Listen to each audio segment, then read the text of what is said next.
Assalomu alaykum aziz obunachilar.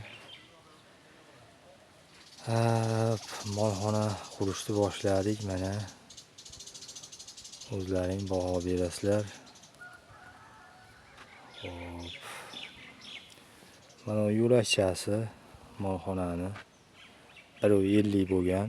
Bemalol aravalar sig'ib bag'iga nima qo'ysa qo'yib ketilaveradi.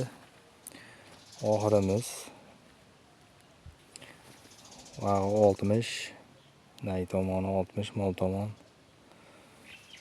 50 qoladi. G'ishti hisobiga 60 qilganmiz. Hali g'isht terganimiz yo'q. Bu tomoni 75, balandroq bo'ladi nay tomondan. Bunga konteynerda mahsulotlardan qo'yib ketganmiz. Mana ko'rib turibsizlar. Oxirda ichini suv yuradigan qilib uklon qildik. 5 uklon bor. 5 ko'rib turibsizlar. Suvni bog'dan qo'yib yuborar ekan akamiz. Suv bog'dan chiqib ketadi.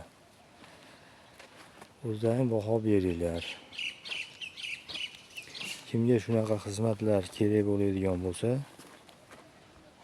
aloqaga chiqaverasizlar. Nomerni kommentariyada qoldiraman. Vodiy bo'ylab xizmatdamiz. Kelishilgan holda. Svarka ishlarini ham bemalol o'zimiz qilib topshiraveramiz. Narxlar hamyonbop. Fikrlaring bo'lsa kommentariyada qoldiringlar. Rahmat.